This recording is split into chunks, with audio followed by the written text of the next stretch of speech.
Hello guys, samahan niyo ako ngayong magluto tayo ng embutido. Ayan ang ating mga sangkap. Ayan po ang lahat ng ating ingredients. Sisimulan na natin, ilagay natin itong ating sibuyas at bawang dito sa ating ground pork. Ayan, haluin lang natin. Pagsamahin. And then, isunod po natin itong ating hotdog. Ayan, hiniwang maliliit na hotdog.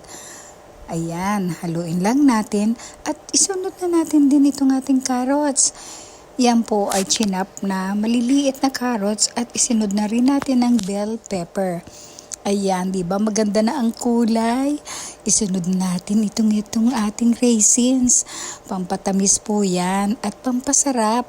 At dagdagan na natin ng ating sweet release pickles. Ayan po, di ba? Masarap na po. Lagyan na natin ng ating konting sugar, konting salt, konting paminta.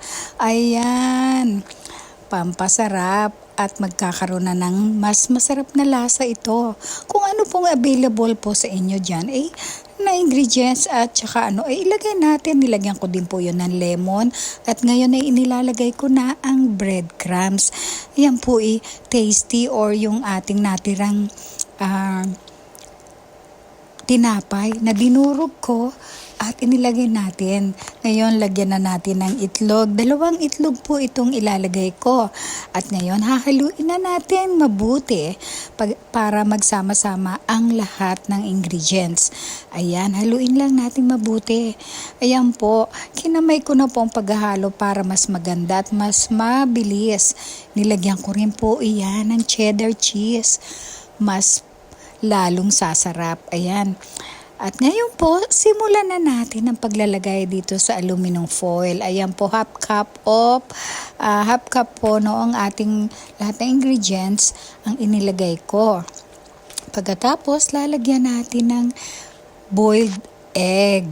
Ayan po, hiniwa ko yung pong ating inilagang itlog. Nilagyan ko ng hotdog. Ayan, pagkatapos i-roll natin yan. Ayan, i-roll natin.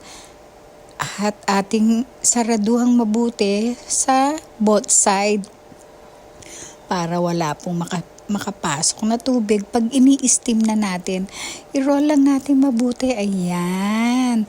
At i-close natin ang both side. Ayan po. Ayan. Makakagawa ako ng marami-raming embutido dito. Madaming roll siguro. Mga 6 hanggang 8 ang magagawa ko. Ayan, 6 po. Pero 2 layers po yan, kaya na steamer. Kaya 2 po, so 12 ang magagawa ko. Ayan na po, after 1 hour, ayan. Ayan, magbubukas tayo ng isa para matikman natin. Ayan na. Wow. Ayan, excited na ako sa magiging resulta. Ayan, hiwain na natin ngayon at titikman natin. Wow!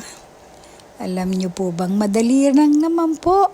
Pagsama-samahin lang yung mga sangkap. Pagkatapos i-roll sa aluminum foil, i-steam. Edi meron na tayong embutido. Pang araw-araw na baon, pwedeng pang piyesta, pwedeng pang handa. Wow, looks yummy, diba? Salamat po. Hanggang sa muli. Thank you for watching. Please share and follow.